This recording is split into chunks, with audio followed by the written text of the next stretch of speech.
Yehoshua chapter 8, all the best. So what happens? They just lost the city of Ai. They found out that Achan was stealing from the spoils of the war. So they made teshuvah. Achan made teshuvah. He admitted they found out the truth. So they killed Achan. So now afterwards, they have to go back and try again. They have to try again to fight the city of Ai. So what do? This time, they weren't going to come with shofar like they beat Yericho, the wall fell down when they did Akafot. This time they're actually going to fight a war. And Yehoshua sets up an ambush, a trap. He's going to make a few troops show up. The city of Ai is going to go out and attack. And then all of a sudden he's going to send many soldiers afterwards to the city. While they're busy fighting in the field, all the other soldiers will go into the city and burn it down. And that's actually what Yehoshua did.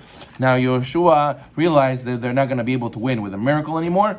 Hashem made it that they have to fight naturally, so they had to go and fight with the ambush. They had to do real plans. However, the Gemara Sefer Megillah says that nonetheless, what was Yehoshua doing the night before?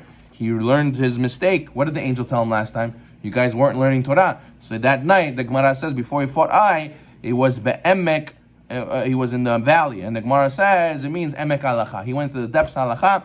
He made a bet midrash, he made a yeshiva to study Torah before they go to war. So in Israel today, it's a very big debate. You know, in the draft, the yeshiva boys learning this, that. But Yehoshua knew, even if we go to war, we still got to make time to go to Bet Midrash and to learn at night, the night before, night Seder. We can't go to war without it. Okay, so Yehoshua actually goes to fight. He has a spear and he fights in the front lines with all the Jewish people. Ends up being that they win. They win and they conquer Ai. However, the chapter 9 tells us that one nation from the Goyim, the Canaanim, did not join the Canaanim. They came to the Jews and they wanted to make peace and they wanted to join the Jewish people. However, the Torah says you're not allowed to let live any of the Canaanite nations. They pretended, these people were called Givonim, and they pretended to be from a very far place. They came with moldy bread, spoiled wine, their clothes were ripped. They said, oh, we traveled from so far. We don't know anything about anything. Please accept us. Please make us part of the Jewish people. And we see that Moshe Rabbeinu had the same thing. Moshe Rabbeinu had Erev Rav come to him and say, accept us into the Jewish people. And Yehoshua also had the same thing, and they got tricked. Now, interestingly, why did they get tricked? You know, these people, they had to do Brit Milah. Yehoshua said, to join the Jewish people, you got to convert, and you got to become a ger, you got to convert, you got to do Brit Milah. So the Midrash says, this is Midah Keneged Midah, for this, that Levi and Shimon, they made all of Shechem, because Givon was really from Shechem. So they made Shimon Levi, they made Shechem do Brit Milah, and then they fought them on the third day. So now what happens? Now the opposite happened. That they tricked the Jewish people now. Instead of Shimon Levi tricking Shechem, making them do Brit, and then they attacking them. So now the Givonim came, they did Brit Milah, and the Jewish people didn't attack them. They tricked them and make them think like they want to become Jews.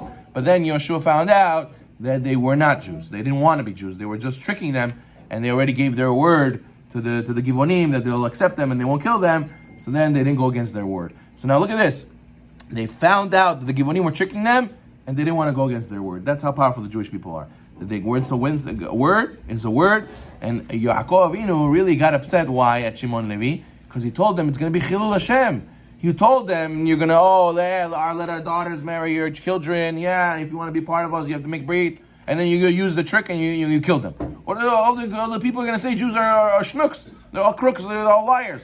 So Yaakov Avinu was scared about Chilul Hashem. So now when they gave their word to Givonim, Yehoshua didn't kill them because of the Chilul Hashem. They wanted to keep their word. The power of keeping your word. But anyways, what did Yehoshua do after he saw that the Givonim were liars? He made them the wood choppers and he made them the water carriers. He made them slaves. Interestingly, in the Torah we see people who are evil, people who are not righteous. Well, let's say a guy steals, right? And he doesn't have money to pay back. What do? We tell him go sit in jail? No, if you sit in jail, they're probably going to learn more from other criminals in jail. They waste their time over there. They come out knowing and becoming worse than when they came in. And what? The Torah doesn't believe in jail. The Torah says you get sold as a slave. What do? How do you do rehab for this guy? Put him in a normal Jewish family. Let him grow up in a normal Jewish family. Why does the guy steal? Why does the guy kill? He probably had he was traumatized. No one gave him life lessons. No one raised him to give him, proper upbringing. So that's what you got to do. We send him to rehab, send him to a normal Jewish family, and he sees what it means to live with these people, and he gets kavod, right? There's halachot of slaves that you have one pillow you give to him, you drink wine, he has to drink wine. So he gets this proper treatment in a normal Jewish home, and then he learns the life lessons he's supposed to learn. So that's what Yehoshua did over here. These Givonim, they were bad people, and what did he do? Right away he made them slaves. In order that they should learn what it means to have a normal Jewish life and to be a good person. But in the end, we saw they didn't change. Their midot were still bad. David HaMelech, already we're going to see later, he also deals with the Givonim, and he knew they weren't Jewish. He realized, because we're going to see later, the Givonim, they tried to find ways to mix into the Jewish people. Slaves are not allowed to marry regular Jews. Slaves have a status of their own. So therefore, they tried to mix into the Jewish people, they never let them. David HaMelech, he realized that they weren't Jews. Why? Because he saw they were very cruel. He saw they didn't forgive. So therefore, the Rambam says, a sign of a Jew is what? Is that he's merciful. Right? The Gemara Masechet Yevamot says, Jews are shameful, by Shanim, Rachmanim, they're merciful, Gomlei Chasadim, they do chesed.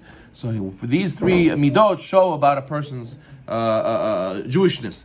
When you see a guy, he's very arrogant, and he doesn't have shame, it's a sign maybe you should check his lineage. Maybe you should check if he's maybe mamzer or something. The Gemara Masechet Kiddushin says, the people, when they wanted to get their kids married, they would check and see the families, how they talk, and do they have fights with other families in the community, to see if their yichus, if their lineage is kosher or not. Because if their lineage is not, so that's where the bad midot come from.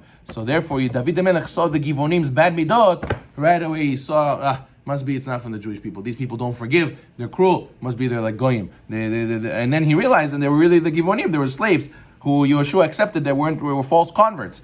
But the idea is that a person who wants to be a Jew, he has to make sure that you act like a Jew, and that's the sign you're a Jew. If you do mitzvot, but you have bad midot, and you don't know how to forgive, you don't know how to do chesed, you don't care about other people, you only care about yourself, and you have gava, and you talk to people however you want, and you say, get on my level. So this is a sign that maybe something's wrong with your lineage, chaz v'shalom. Jews don't act like that. That's not what a Jew is. So therefore, it's not just about what you do with mitzvot. It's about how you conduct yourself. First, be Odam. Baruch Na'olam.